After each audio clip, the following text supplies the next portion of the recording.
We live. What it do, what it is, what's happening, what the business be, what up, though? It's your guy, Nate Bennett, with another phenomenal episode of the Extraordinary Exchange Podcast, brought to you by the Extraordinary Investment Group with 12 Black men, trying to build legacies in the community by sharing education and smart financial strategies. Y'all know the vibes. I said in the last episode, my co-worker. I got my co-host, Benz, in the building. What's good, Benzino? Hey, man, I wear all the hats, man. You need me to work, you need me to whatever. I can do it all, man. Whatever you need, man. I'm doing good, bro. People say that, but that's real.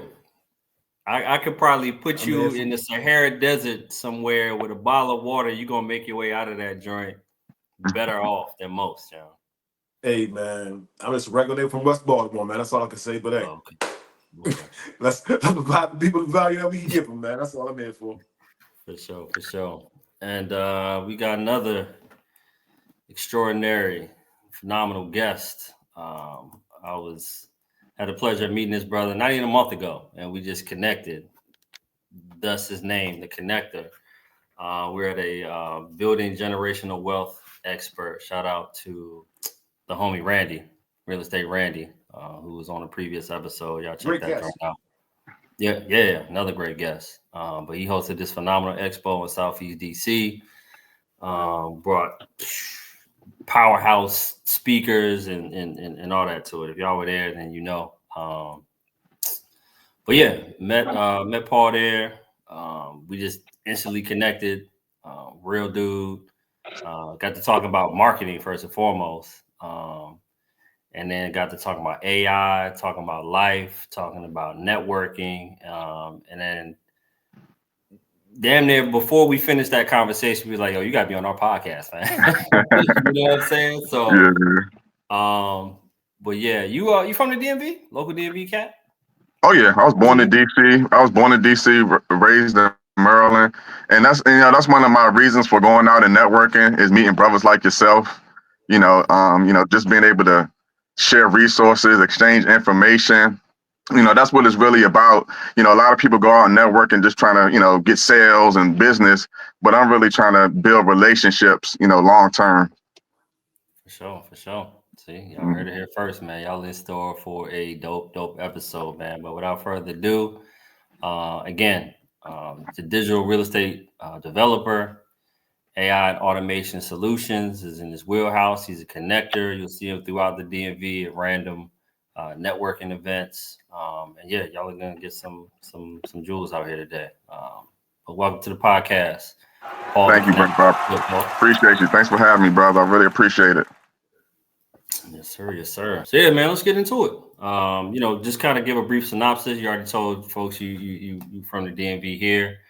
Focused on connecting as opposed to networking in ways that people typically do it, being transactional. Oh, what can you do for me?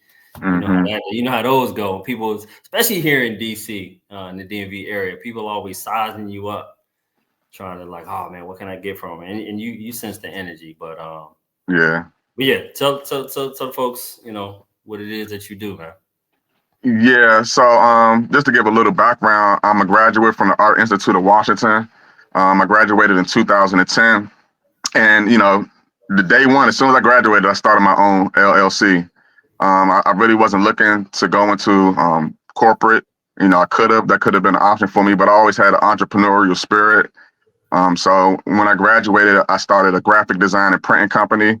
So I work with a lot of different club owners, restaurant owners, just a lot of business owners in the DMV area. And that's kind of how I started to build my reputation, just providing quality printing services. One of my main goals was always to help business owners, give them more confidence when they go out there, promote their business. So, I wanted them to have a nice logo, website, business cards, whatever they felt they needed in order to promote their business, T-shirts. They came to me for those things, so my main focus was just like on branding and design and, just making sure they had a good, style for whatever they were doing. And, eventually what I came to realize was a lot of businesses, they needed more than just a good design. They needed better systems and processes, so what happened was a lot of my clients that I was doing, websites and logos for, they'd go out of business like in a year or two. And I'm like, what happened? What's going on? So what I realized is like they don't have like good customer service processes or follow-up systems, or they didn't know what like customer relationship management tools are. They didn't know these things. So I felt as if like, okay, I saw opportunity in the marketplace. And even a lot of sophisticated business owners like real estate agents and insurance, financial people, they still don't even know how to really maximize the benefits of a CRM system. So, but once you understand how to really leverage a CRM, it takes your business to a whole nother level. It allows you to manage and communicate with your leads better, with your customers better, and people feel it. They feel as if you're running a well-oiled machine. So, that's the kind of experience you want to have. You want your clients to have. And as technology goes, people are becoming more sophisticated. Okay, so your system got to be able to match up with people's expectations. These days, people hear AI and automation and all these buzzwords and think it's something brand new and think it's something that just came out of nowhere and it's too much to understand. But when you talk in terms of the CRM, you talk in terms of it's basically your customer automating your customer service processing. People understand that, and everybody understands that they can get better at that because that's the ultimate way to save money, make more money, and make it streamline your company. Um, how did you kind of make that transition? What tools did you pick up to have yourself become better at kind of transitioning to that side of the business? Yeah, so basically it came out of a state of confusion and missing opportunities. I think what broke the camel's back was I missed out on a big opportunity. I didn't follow up with a client. They were ready to spend some money.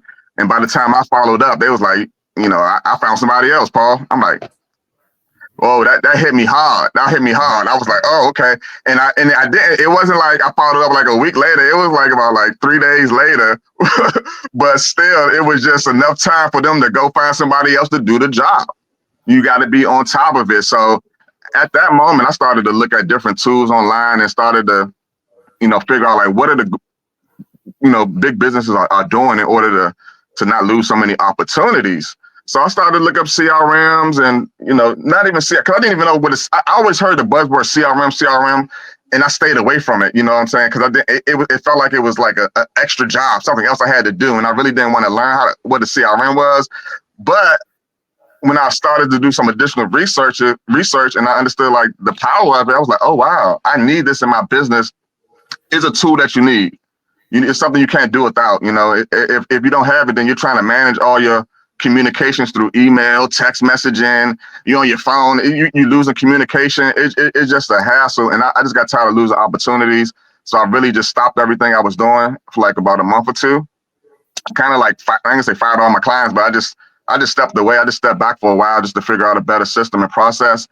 And during that time, my income went down because I wasn't promoting the business anymore.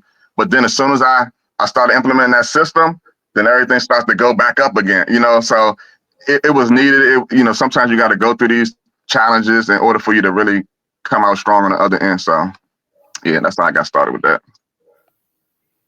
You hear it all the time. You got to crawl before you walk. And sometimes you got to slow down before you can go fast.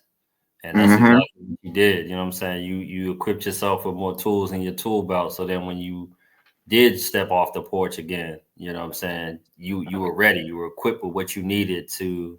Now, 3 days is crazy. I'm glad you put that time frame in there, because in my mind, I'm like, oh man, he probably waited like a week or two, or maybe life got in the way. 3 days is an eternity. People might think, oh, just 3 days, like that ain't nothing. When you got a business that's trying to move, that's really, focus on what it is that you're doing, 3 days is an eternity. Yeah.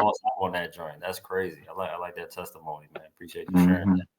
So explain to those entrepreneurs on here that listen, what is a CRM and why is it beneficial to their business to understand their technology?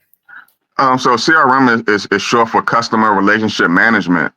So it's a tool that allows you to put all of your contacts into one place, and you can segment your contacts into different categories. So for example, in my CRM system, I have different categories for new leads, booked appointments, new clients, like every stage of the customer journey.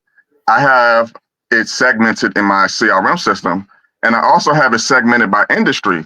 So I have like tabs in my CRM that says real estate agents, insurance agents, whatever industry, restaurant owners. And that allows me to be more organized when I'm communicating with everybody. So if I want to send a message that's directly for real estate agents, I'll pop open my CRM. I select all the real estate agents, and I can easily send out, text messages, communications, to them directly. So that allows me just to, be more organized.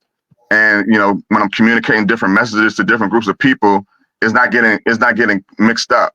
So that's one benefit of it, and it's just a place for you to have like all of your contact notes. Like if they took a survey, all the questions would be right there in their CRM, in their card, in their section or whatever. So, like I said, it's just a tool that allows you to manage customers and clients, so you could communicate. Once they become a client, you don't want to stop the communication. You want to have systems in place for onboarding, fulfillment. So you want to have these, CRM systems so you can kind of manage how you communicate with everybody through the customer journey process. So yeah, that's a basic overview of a CRM. I can do a demo for y'all. Whoever want to do a demo, just holler at me at Paula Connect on Instagram, and we can set up a quick demo. Once you start using a CRM properly, then you're going to start to see the benefits of it for your business immediately. And I feel like a lot of people, kind of was saying earlier, are familiar with CRM platforms via work, via Salesforce, whatever the case may be, and they see how it works on the large scale, and don't realize how they can implement that on a smaller scale business.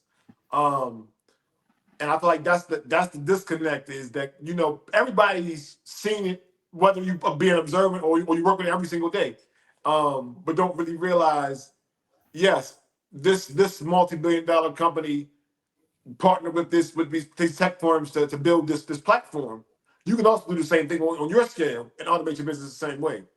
Mm-hmm. So let me ask you next. So reading through your bio, you also speak about agents and things like that on the AI side. So once you have this CRM, how do you utilize it, and how do you say text messages and things, but are there ways that it allows you to streamline the business and make you more efficient as a business owner?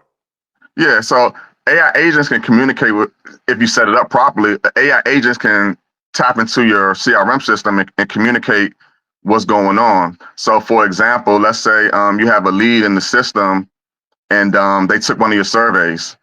The AI agent can actually see the responses to their survey and ask them questions based off of how they responded. So the AI agents can tap into your CRM system, see the contact information, see everything about that particular client, and just like let's say, like for example, at a doctor's office, the AI agent can go to see like their next appointment or their next physical or all that stuff, and it can reach out to the customer and be like, hey, you're scheduled for an appointment. You AI agents are been around for a while, but a lot of smaller businesses haven't been using it, but it's been around. Yeah, so yeah, you got AI voice agents and you got AI, text agents, so they can kind of, man, you got agents that can do all kinds of stuff. I ain't gonna lie to you. Like they can build websites, they can go inside your computer, they can send out emails for you. I mean, they can just like do inbound, outbound calls for you. They can post on your social media pages for you. Like if you train them properly, that's what we do. We train the AI agents on your entire business model, so they know everything about your business. They can answer any question. They can speak multiple languages. They can take multiple calls at one time. So let's say 4 or 5 people calling you at once. The AI agent can take all 5 calls at once. So that's a game changer right there. And they can go in between different languages. So they can be talking English in 1 second and then switch over to Spanish real quick, or French or whatever. You know what I'm saying? So it's a whole nother level right now. It's almost like a second brain. It's almost like you recreate yourself right now. Literally almost. It's scary in a way too, but you just got to get on the right side of the fence of this one right here. It's not going nowhere, and like businesses need to start taking full advantage of it right now, because your competitors are on it. I mean, your competition are really on it, so and things are moving very, very fast. So that's why I'm like really, pushing the AI movement to get as many businesses on it as possible. Don't wait till the last minute, just start figuring out how you can implement it into your business workflows to make it work for you, save you time, and to make you money. So, yeah. 100%, 100%. So I'm a hairdresser, or I'm a barber, or I own a clothing brand. Would it benefit me? Because you hear a lot of times, oh well, I'm like Ben was just talking about. I'm a small business. I don't need AI agents or this or that. Who are AI agents? Who would be the ideal client to have an AI agent? I got you. I think it'll benefit every. For me, right? Because if you Mhm. ask me, everybody I can was about to benefit say. from an AI agent, right? I was I'm about to just say trying to every. eliminate those people that are so afraid of AI, that don't want to implement AI, that don't think they need an agent, but everybody can benefit from implementing an agent into their business. So let's use the hairdresser for an example. Let's say she's or the barber that they cutting somebody hair. They phone ring. Like, do you stop cutting the hair to answer that call? That call is a money call. That's another client calling you.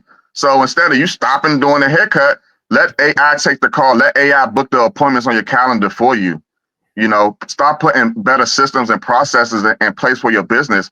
Like a lot of barbers and salons, I think they should have more sophisticated appointment booking systems. Like, like you definitely want to have people filling out forms and sending out automated notifications and reminders on appointments. Like you definitely want, if you don't have that, and it's not even that expensive to implement those things into your business.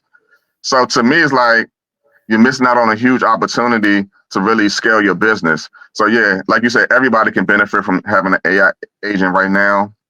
And it's going to grow with you as you grow. The AI agent will grow. You can continue to train it on different aspects of your business. But yeah, everybody can really benefit from it, and I think you need to start getting familiar with it right now. Even if you don't use it every day or every hour or every minute, you need to start getting familiar with the system and how it's really going to be. It's going to become a part of your workflow within the next year or two. So it's best to get on board now. Real quick, man, before you ask your next question, let's take a step back. Yeah, we jumped Mhm. into AI real quick, right? Right. Let's just go from a marketing perspective, right? A lot of businesses focus on just the client acquisition. I need a new client, I need a new client. And then they get that client and they don't massage that relationship the right way. They don't network the right way with providing that value or following up. And things that we in the marketing industry talk about client retention, right? How are you maintaining that client, maintain that relationship? Kind of talk about that in the aspect of marketing without diving into AI. We'll get back to that. Yeah, absolutely. I see a lot of people, focus on again getting that client, but not retaining that client. I think it takes a shift in your mindset and how you approach business, just overall in general. Like instead of being like I might have mentioned it, but instead of being like transactional, you want to be transformational. Okay, you don't want it to feel like every time you're doing business, it's just about sales. It's just about money. You know what I'm saying? Like you got to change the way you approach everything. My number one core value is people over profits. When you put people first, the profit's going to come. Okay. So just having that shift in that mindset would allow you to start to have better customer retention. Allow you to have better customer relationships. Now your main focus is like, how can I have a transformation for this person? Like your approach changes. Like you want to move through the sales process so quickly. You start to be asking questions about how they feeling today, about how their kids are doing. Like just in general, it's not just about a sale. I'm trying to get this sale. It's like you're trying to provide value and educate people, and people feel that. People can feel that instantly. Whether, oh, okay, this guy, he's different. He's asking different questions. I really, I do. I listen 80% and I talk 20%. I ask more thought-provoking questions and I allow the person to talk. Like when you ask somebody a smart, open-ended question, that allows them to give you a lot of data, to give you a lot of information, and I'm just sitting there listening, like really listening. So when I'm not listening to respond, I'm listening to have impact, to add value. And I'm not even worried about the sale. If that person decides to do business with me or not, it really doesn't matter to me, because I'm going at it like from a place of, I really want this person to be better than what they were. I want to help them to become the highest version of their self. That's the whole intent behind why I'm doing it. And hopefully I'm doing, it's like you're doing God's work. So and I enjoy doing it. So that's how you build customer retention, you build better relationships. You focus on being more transformational, adding more value, and just not. I rarely talk about like sales. I'm always like in the educate. I'm just educating you. I'm always educating. That's it. And providing information. And if you decide that like, okay, you want to do business, then great, we can move forward. But yeah, customer retention is super important. And it takes time. It really does take time, because bills are coming. So you just focus on just getting that money just so you can just pay those bills or whatever. But you got to change your mindset to having a transformation in people's lives. And I feel like a lot of times what happens is, you touched on what it is, a lot of times we get caught up in the uh, chasing the short money and ignoring the opportunities for the longer money that's there. Um, a lot of times, potential clients, depending on your business, may not need your service at that moment. Especially if they're a larger client, they already got something going on. They already have a marketing team there. So over time, you want to be a person they can reach out to when they think of, oh Mm-hmm. yeah, I do need somebody else. I seen your other work doing something else, and he's a nice person, and he also provided me value, and he just tossed me a marketing campaign one day off the humble because he said, oh, I see y'all did something. You could tweak something, you could tweak, and just provide that value for people that you are top of mind when they Yeah. need someone else. That's something you do. I'm glad you said that, because I closed a deal yesterday. It took me 4 months. Like, it took me 4 months to close this deal, but I was constantly in contact with this guy. You know what I'm saying? He even got sick for like 45 days. He was real sick. And during that time, I was just checking in on him just to make sure he was good, no business, just about making sure he was good. And he really appreciated that, and like I said, it took me 4 months to close the deal, but I was consistently following up. I didn't just like, he ain't responding to me no more. I'm not going to deal with him, or I'm not going. Nah, I followed up with him like at least twice a month, and just to really check on. I was really concerned though, So, but he eventually became a client after that. So it just takes time, man. You got to just be patient, trust your instincts. Always, as long as you're providing value, if you know your worth, if you know you're valuable, so you ain't got nothing to worry about. You ain't got to chase money. You just got to educate and provide value, you know, and genuinely care about people. All right, let's dive into that story then. Have you, just you on a personal level, has this been part of your character? Like, have you always, since you were a little kid, always wanted to help people and transform people's lives and all this? Or is this something that you really had to work at? Was this a calling that you knew from a kid, like, all right, I'm gonna be transformational in people's lives. I'm gonna help people. I'm gonna, do X, Y, and Z? Or is Paul the connector as we know him today something that you had to really work on and develop? Yeah, I mean, it's definitely something I had to work on and develop. As a child, though, I was always always helpful, though. I was always helpful as a child. But then when I started business, it became, you gotta get a little vicious. You know what I'm saying? Like, you gotta just get a little bit more like serious, and it was just real transactional. It was just like, yo, I do websites. I charge this. I do the website. I don't talk to the person no more for like another year. You know what I'm saying? I was just trying to get that quick $2,000, $1,500 and just keep it moving. But I lost a lot of opportunities doing that, and a lot of relationships that could have really took me to a whole nother level.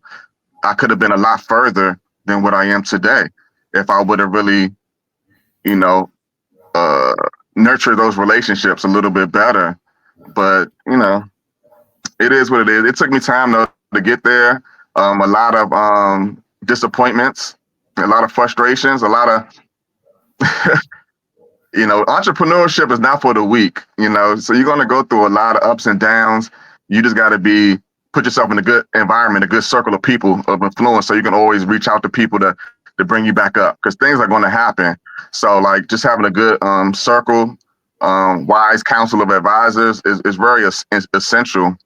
Mentorship, and that's another thing that's super important. Like if you're just getting started, I would look for a mentor, immediately, because that will save you a lot of pain and headaches and frustration.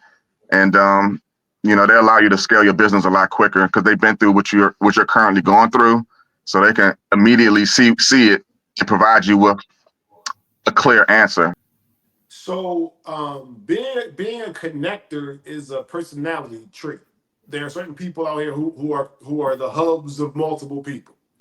But for those people who aren't connectors and aren't naturally inclined to break the ice and create those relationships, um, A, do you have any tips and pointers for people that are trying to break out of that mold? And B, you talked about finding mentorship. If you're somebody who's just starting out in the industry, do you have any tips for people trying to find a mentor? And how to build those relationships? Yeah, I think that you need to. I like to go back to the basics. I think everybody needs to have like certain foundational principles. So they need to have their vision statement. They need to have a vision statement, a mission statement, and their core values. Like they got to have those in place. Like once you have clarity on what you're trying to accomplish, like when you give it a mission, a purpose, then it's like everybody that I come in contact with, I'm gonna let them know about this. I'm gonna tell them it's about having faith and belief in yourself and your mission, and that is going to allow you to break out of you being scared to go talk to people, because your mission is bigger than you. Your vision is bigger than you. It's not just about you anymore. It's about the people that you're about to help, the communities and stuff like that. So just having that mindset that what you're doing is something valuable, it's something important, it's people need you, and you start to feel like that, then it should be like almost like God's calling is almost like an awakening. Like this is my purpose. This is what I'm here to do. So you got to find your purpose. You know what I'm saying? You got to find what you're good at. Why are you here? What kind of impact do you want to leave? You know, and you can't allow your fears to stop you from going after it. I didn't like to do these talking on this doing what we're doing right now. I was totally against this about 3-4 years ago. To be honest with you, I was just really a behind the scene kind of a guy on the computer all the time, and I didn't want to do Zoom calls, lives, and make content, video content. It was just like nah. But I realized that if I really want to have impact and influence, then this is what I got to do. If I want to touch more people, this is what I got to do. So it just became a part of like, okay, Paul, I had to rise to the occasion. I had to get out my own way. Most people are blocking their blessings, because of fear, um, or limiting belief systems. They have these ideas and these thoughts about, okay, this is just how things are. Nah, no, this not just this how things are for you and your thinking.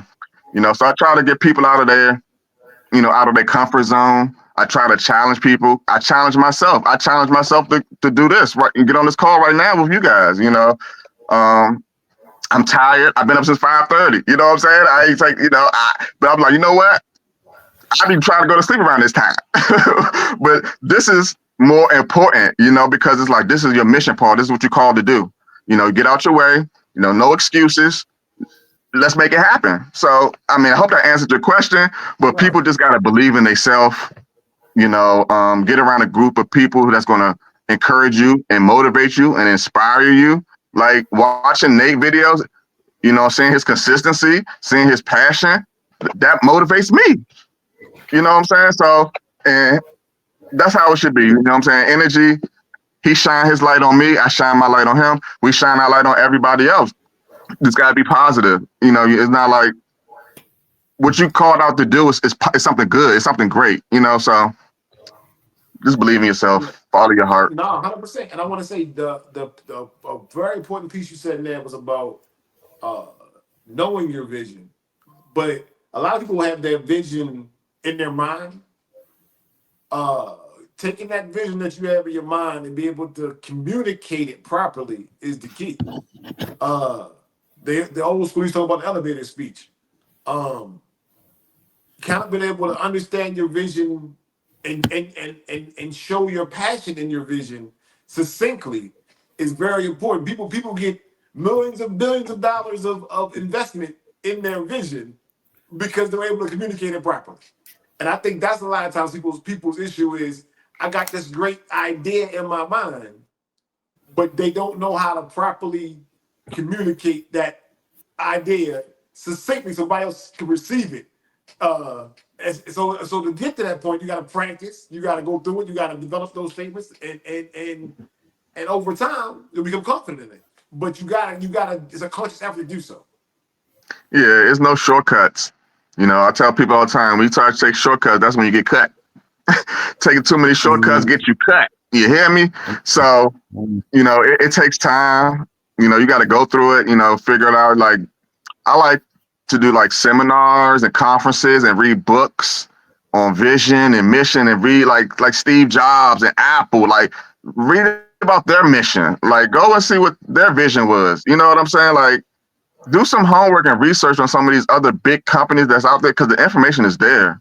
So, I've been reading a lot about Steve Jobs lately and just like how he had everybody he was the visionary. So everybody was just on his vision, like you were just saying, and people were pouring billions of dollars into this guy's vision. He didn't even know how to necessarily build computers and all this stuff, but he just had this idea.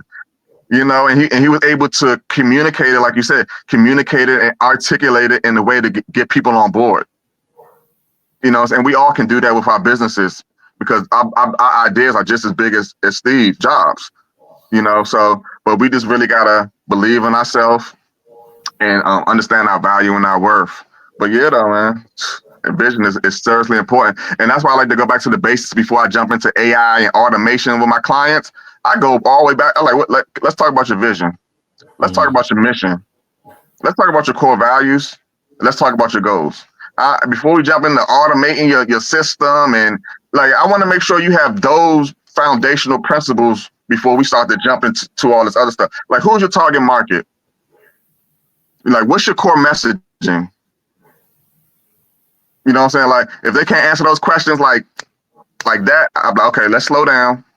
Let's go back. No AI implementation, no AI agent, no voice, no automation. No. Let's go back to the basics and build this properly. Because I don't want to come into a situation where there's no clarity and focus. So that's the main thing, is getting my clients more clarity and focus. I have a course called FACTS. It stands for Focus and Clarity Transformation System.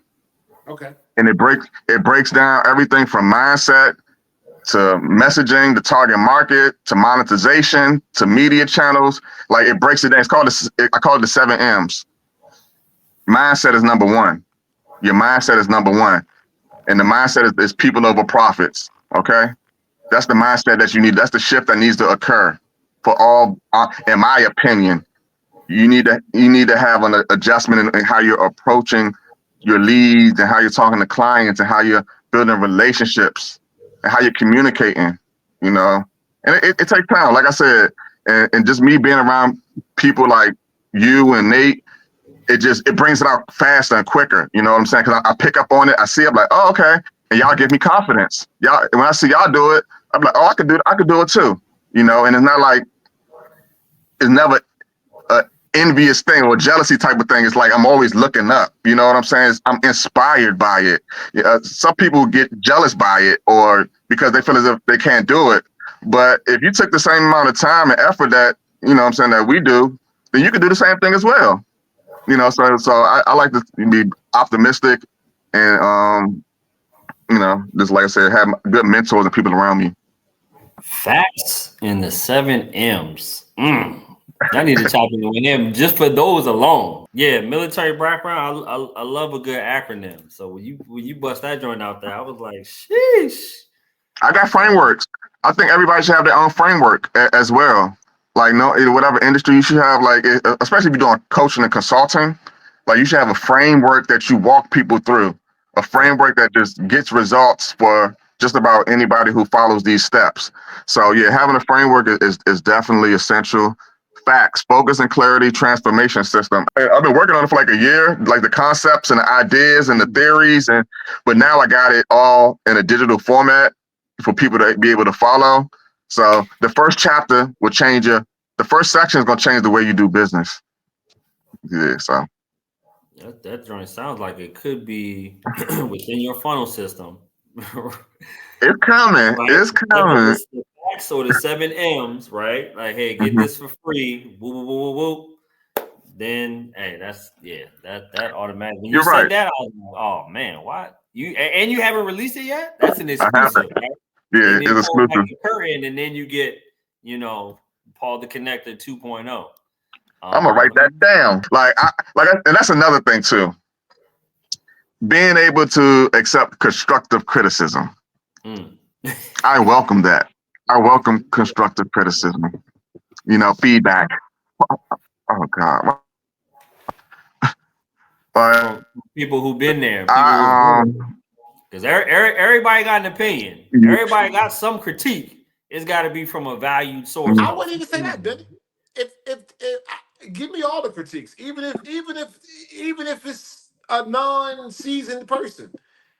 If I don't like it, I don't like it. I don't gotta use it. But it's still feedback. It's still a consumer. It's still somebody that saw your work, saw your product, saw what you did, and say, hey, I like this, I don't like this. And it's another data point for you. Take all the data you can. That's what I say. it's, it's the Yes, fastest way to grow. Go ahead. yes. Again, I've been in pharmacy for 25 years. I'm not taking pharmacy advice from a baker. You know what I'm saying? That's what I mean. It's got to you've got to have some kind for me to take on the critique or the information and then utilize it or put any value in it. It's got to come from a credible source because You're everybody right. has I don't big. want the baker telling you how to how what pills to give out.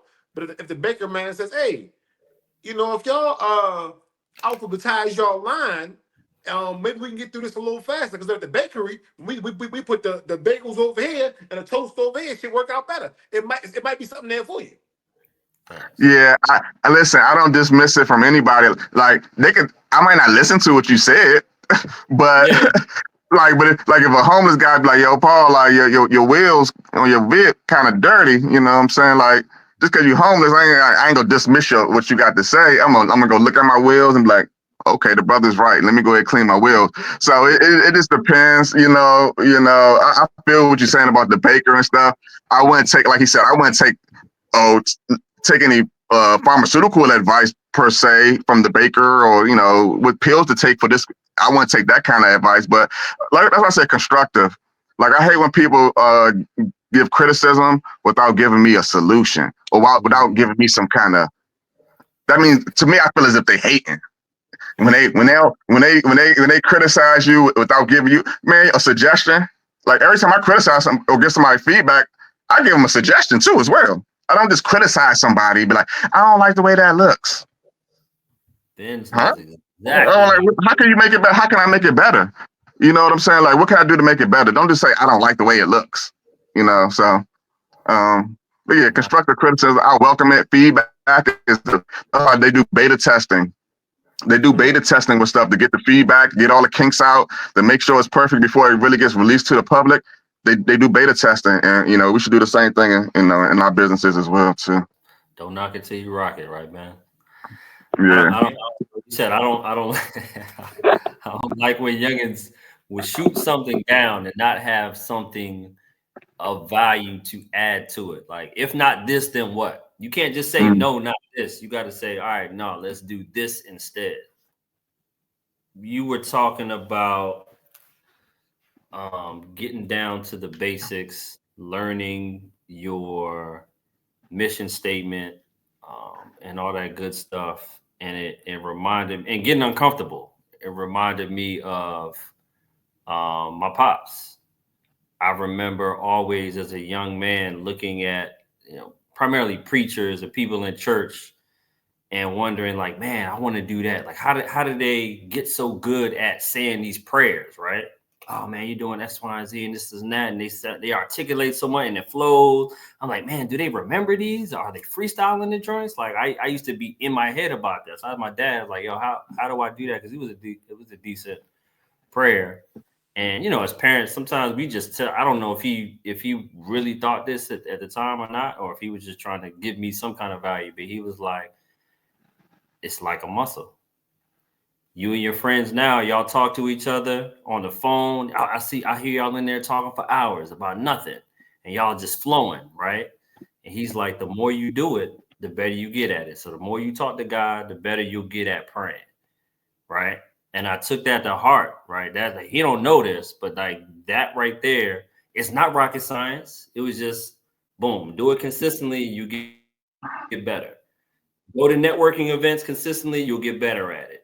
Look in the mirror 100 times within a week, saying your mission statement, reciting your elevator speech, and you'll get better at it, and you'll be comfortable with doing it when you get into certain rooms. So keep it simple, y'all.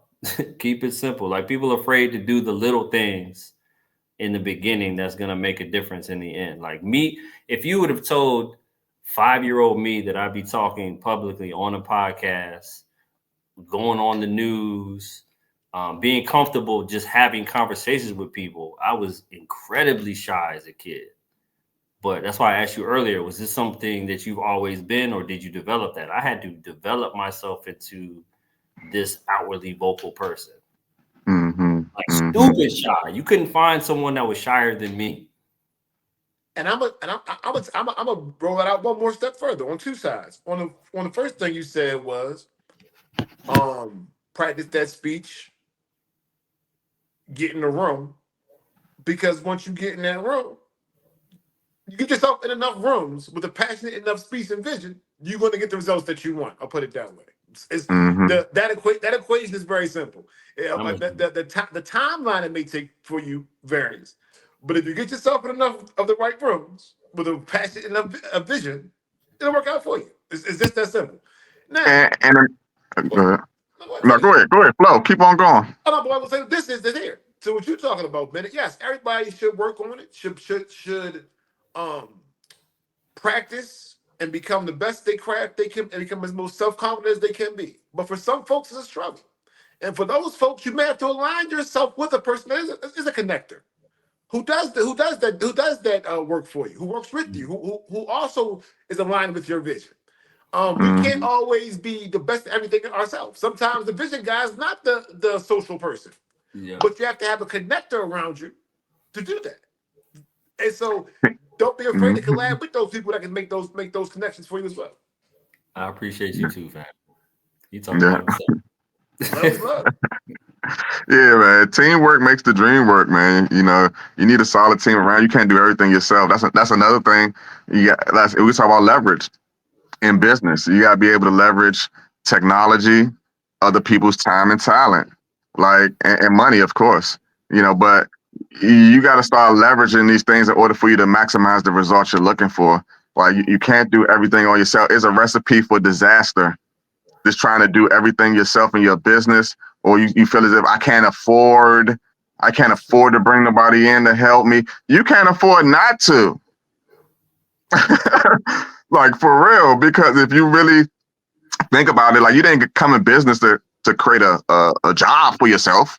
Like you create a business so you can, sustain your lifestyle, to help other people, to hire people, to help the community. Like so you got to keep all that stuff in mind. But yeah. And if hiring that one person is what's stopping your growth, you got to find that money somewhere else, some kind of way. You might got to work more, but there's a solution to every problem, especially if that one thing is holding you back. Yeah. Solve the problem. All right, bet. You I love how the plan comes together. That one thing, that was actually gonna be my question. In your professional expertise, in your opinion, what's the one or maybe two most common things you see people doing wrong in business? You were talking about earlier how all those businesses, You were doing stuff for graphic design, and then a year and a half later, they non-existent. So from a marketing perspective, and a person that's sitting down with businesses and setting up these systems and processes, what's the main one or two things you see that majority of people are doing wrong that they need to implement into their business now?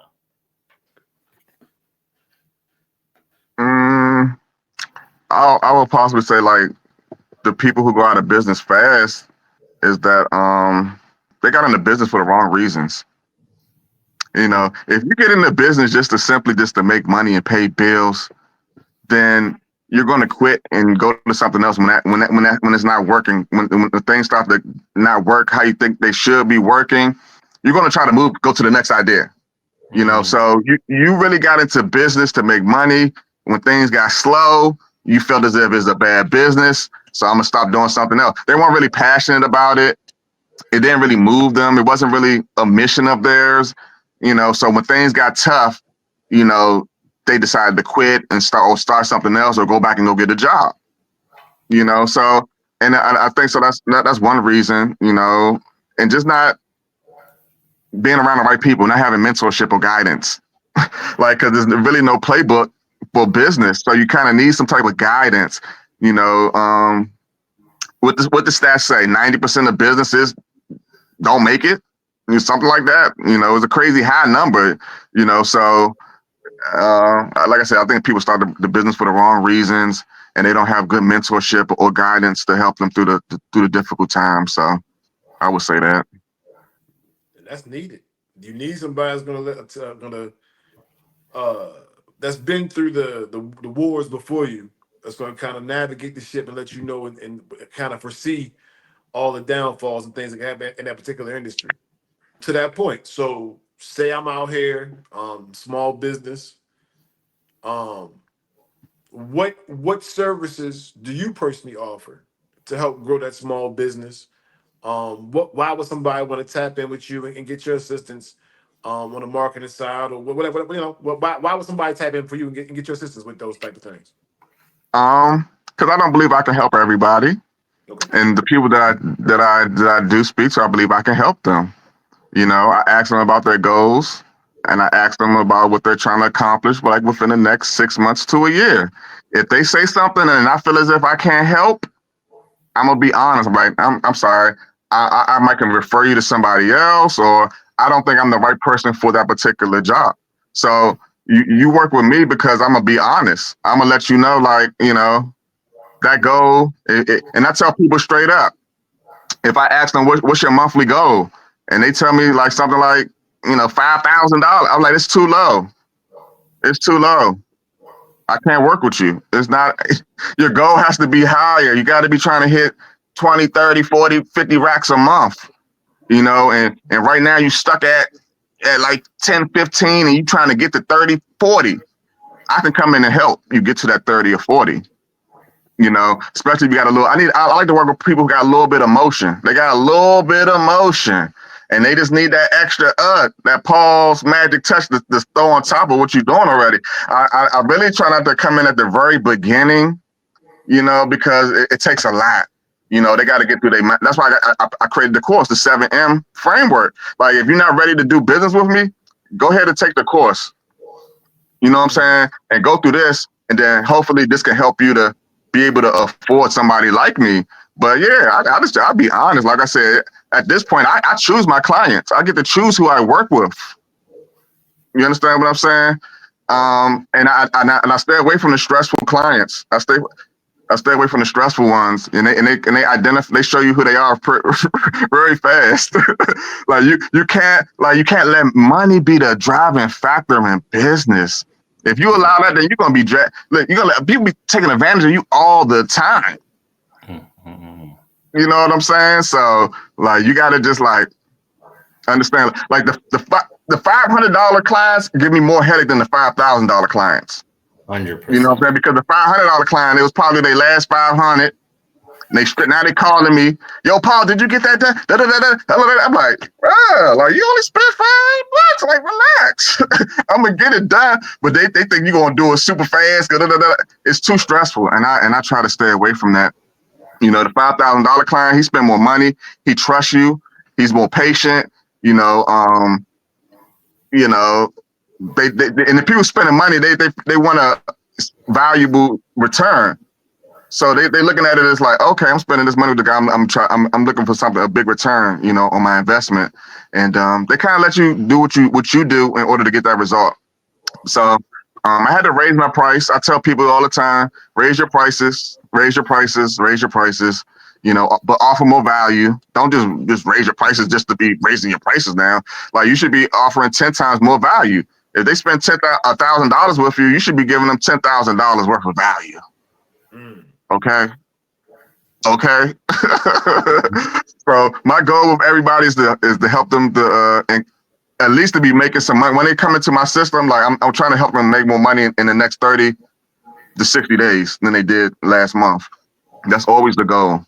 So yeah. Something else I learned that I just thought about. You said there is a lot of times we feel as though based upon the price point that somebody is spending with us, we're gonna get them a lot less value. Now that you're a businessman, you want to upsell, you want to make sure that you're selling people at a premium price. But at the same time, you don't want no bullshit work out there. So all because somebody paid you a little bit of money, you gave them some bullshit work, and now people think that's what you're doing for the big money because you're still asking for the big money. So your brand is your brand, your name is your name. So if the money's not good enough for you to give value, don't take the job at all. Mm-hmm. I'll take But it. sometimes people think I'm gonna take this little bit of money and do a little bit of work, and then you get branded as doing shoddy work when you just try to give somebody a little side because they and that goes across the board. Whatever you're doing is your name is your name, your work is your work. So even if the money ain't right, you still want to over deliver sometimes, just so people have that work and frame of reference of what you're doing. Yeah, that's all you got is your reputation, and you want to guard that with your life. You know, like I said, you always want to give 10 times more value. If they spend only $500 with you, you still want to give them $5,000 worth of value. Like you still want to give them more value. You know, than they. What I say, under promise and over deliver. Every Yep. time. Yep. Every time they will be impressed. You know, so don't over promise. Don't over promise because now you got a high standard that you got to follow. You got to go even above that. So you just like I said, y'all already know what it is. And if your Yeah. systems and your back end is correct, you really shouldn't have to do but so much work, more work in those situations. You know what I mean? Yeah, You still deliver yeah, value, but you have quality tools at your disposal to help these people do and still provide quality work without doing that much more time yourself. yeah. That's working on the business and not in the business. There you go. Like that's another big one too, you know, and it takes time. Like I'm not saying like, and sometimes I might find myself working in the business sometimes too, you know, just part of business. But you know, the idea is like you trying to create these systems where you're taking yourself out of the equation as much as possible. You're creating a whole system. You almost like an orchestra, like what's it called? The guy who's in front of the musician, the instruments and stuff. The orator or orchestra. You What is want he all called? county chorus? What's up, baby? No, I'm drawing a blank. I can't Wow. even. I don't even The know, brother. conductor, man. Yeah, Come on. a Conductor, conductor. Come conductor. on, man. You Conductor. all I'm county sorry. chorus? Come on, I'm baby. supposed to know that. I'm supposed to know that. Yeah, The Nelson I, Brothers. I left it there for you. I thought you was gonna No, that was jam this eight. right now.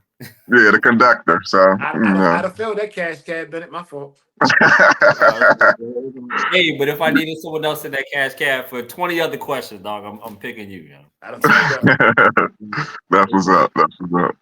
Before I forget, you know, I want to talk about just being authentic too as well, and just being real, because especially with AI, like with AI, it creates this environment of distrust. You know, you got all this fake stuff out here. You don't know what to believe anymore.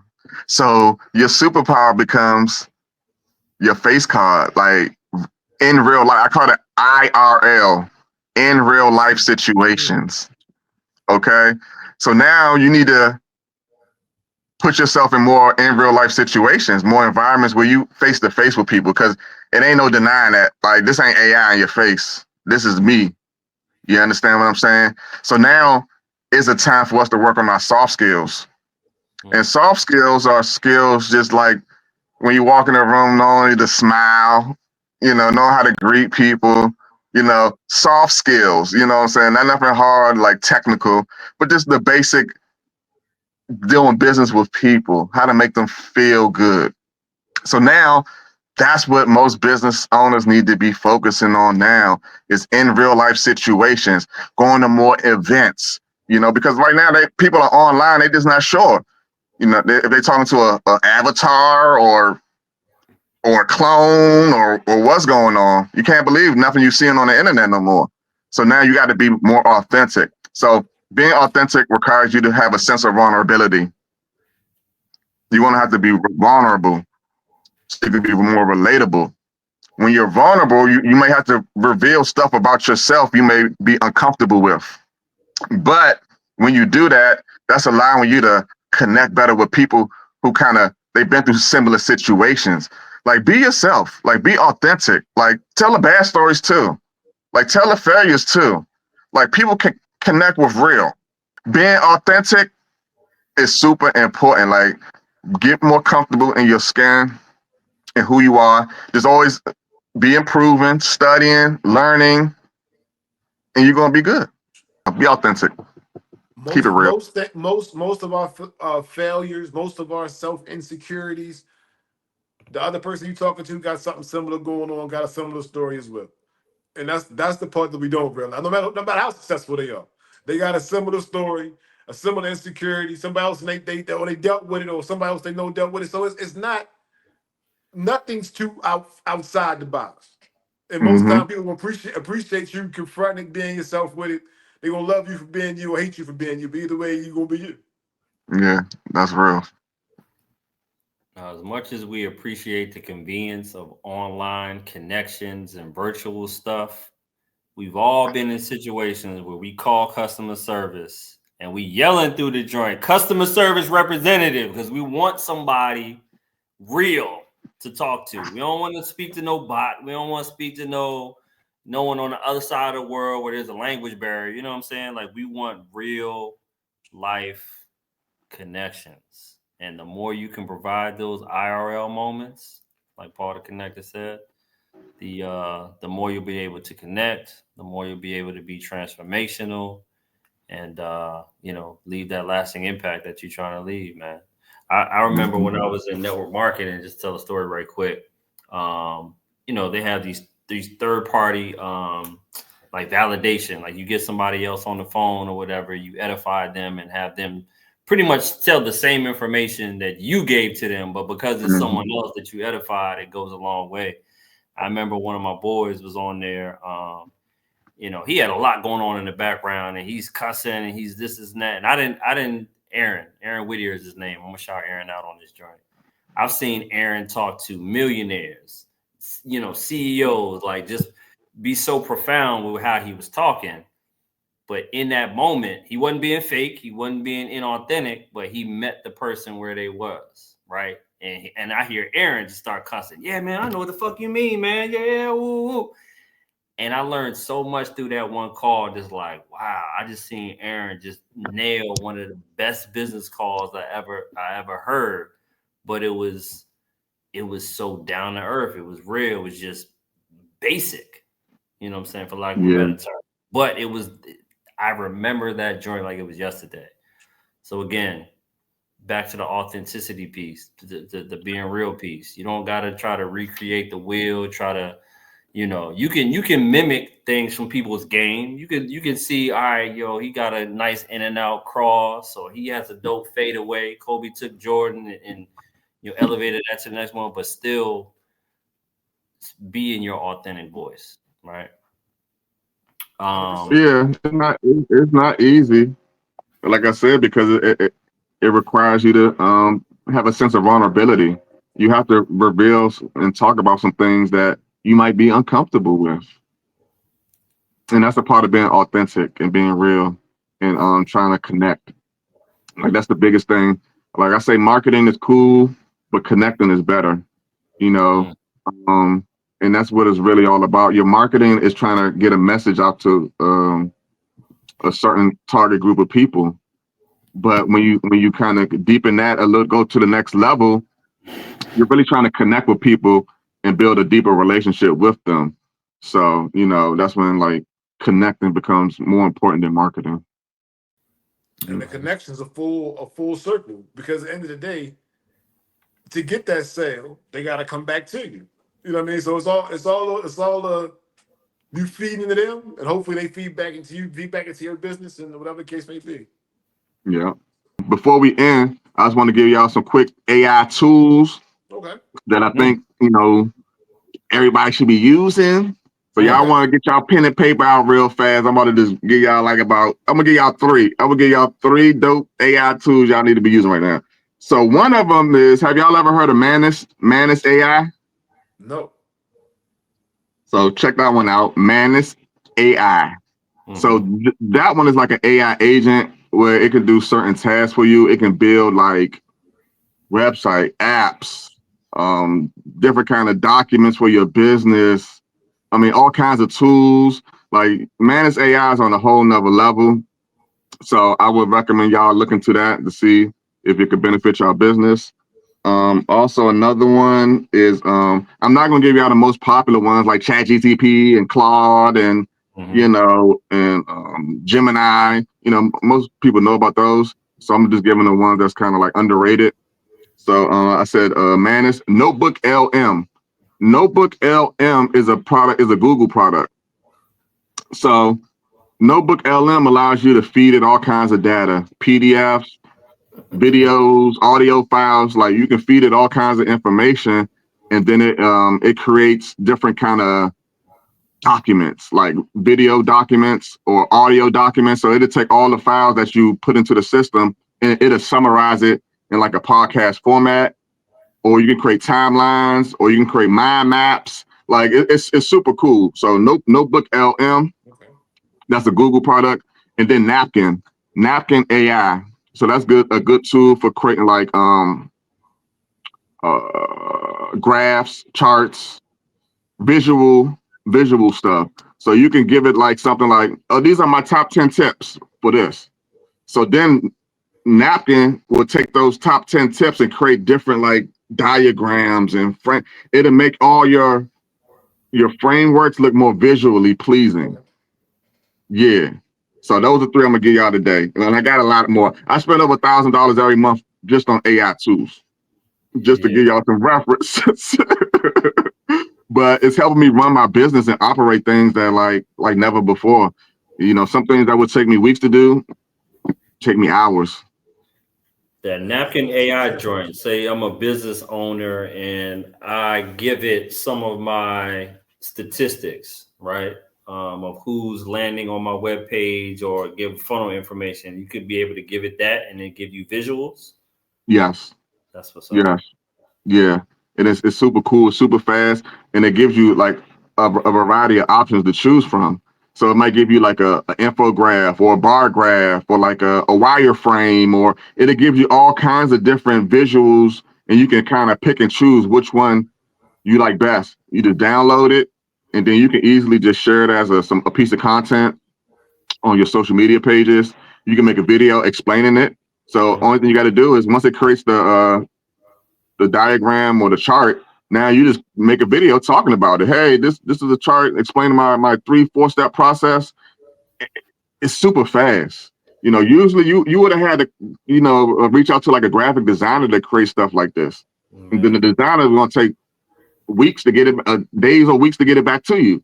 So right now you go inside Napkin AI, type in a couple of prompts or feed it some information, and it gives you these nice visual graphs and all this stuff. So yeah, so check out those apps. I think it would benefit you a lot.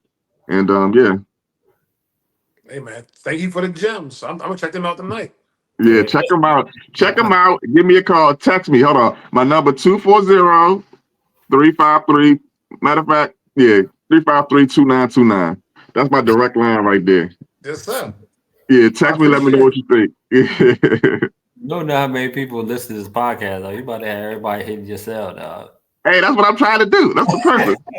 Call me. Y'all better be talking about something good though. Don't call me talking no nonsense.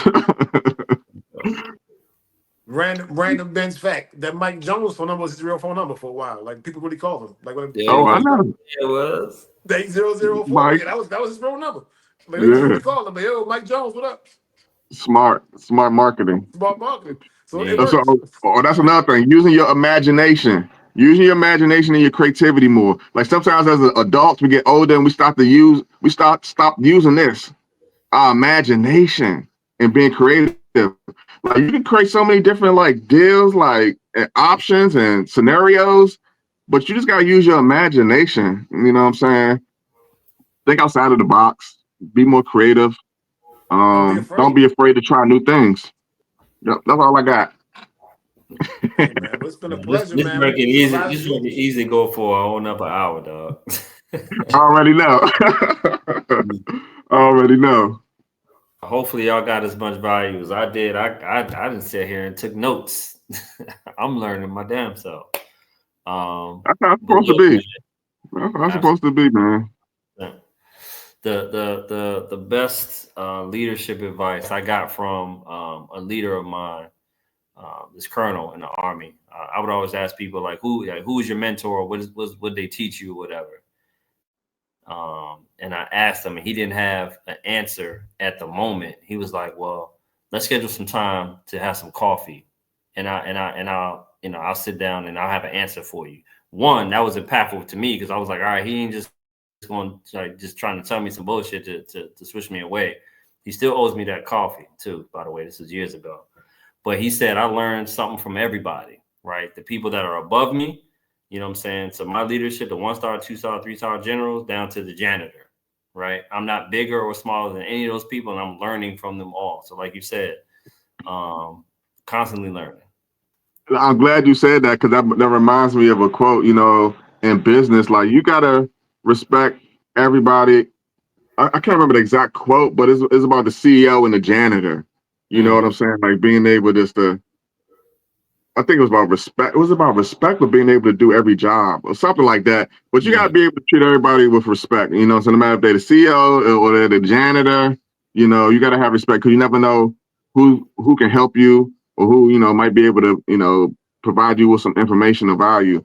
Like even when I go out in the streets, I talk to the homeless people. I don't treat them like they below me, you know, and then some of them be shocked. They be surprised, like, you speaking to me?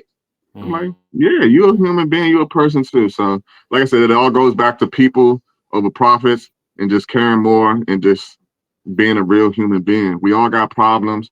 We all trying to overcome different challenges. So it's better off if we can just treat each other a little nicer.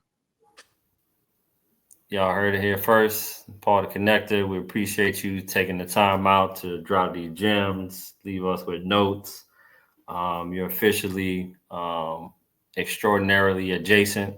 You know what I'm saying? You family over here now.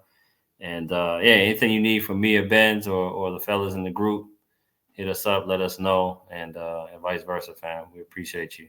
Yeah. Man, I appreciate y'all for having me. Like you don't understand like how much is this helps me. Because the story I used to tell myself was that I'm a behind the camera, behind the computer type of a guy. I used to take pride in that. I used to tell everybody, man, I don't want to be on camera. I don't want to be on camera. Like, because I'm behind the computer. I build stuff in the background. Like, y'all don't need to see me. I used to tell that all the time. But that's the story I used to keep telling myself, and it was kind of limiting me in what I was doing. It was limiting me. So I tell people, be mindful of the story you tell yourself. Tell yourself a better story about you. Stop telling yourself you're not good enough or you can't do these things. Like you gotta speak life into you. Okay? So speak to yourself, be a little bit kinder to yourself too, as well as the people around you. Start with you first. Be a little bit more kinder to yourself. Talk to yourself a little bit better, eat a little bit healthier foods and try to walk a little bit, a little bit of exercise, all them little things just to make you feel a little bit better about, what you're doing. So, yeah, that's my little rant. I'm done. Don't sleep on the behind the camera, behind the scenes part of Connector. We didn't even talk about the app that you created from Oh scratch. yeah, That's we how just we say that. originally connected. The app is crazy. I forgot about that. Yeah. That's coming soon too. Like I said, I'm working on my beta testers right now. So I got a couple people who use my software. I got them testing it out. So, but I'm about to release it, and I'm about to release it soon. Though it's coming. It's coming. So, Paul, So, if somebody wanted to reach out to you and work with you, what's the best way to contact you? so you go to my website, paulaconnector.com. My Instagram, Paul the Connector. Everything is Paul the Connector. You can Google me, you know, but my full name is Paul D. Barrow. So if you want to find me on LinkedIn, it's Paul D and Barrow, Barrow. So yeah, those are the best ways to find me and get in contact with me. Yeah, man. Me and Ben's be 2 of 12 Black men in the community, again, making an impact through education and smart financial strategies over the Extraordinary Investment Group. This has been amazing, extraordinarily beneficial and valuable conversation we've had. Yeah, man. Paul, we appreciate you. Thank you to all the subscribers. Keep on tapping in with us, and we will holler at y'all on the next episode. All right? All right. Peace. Peace.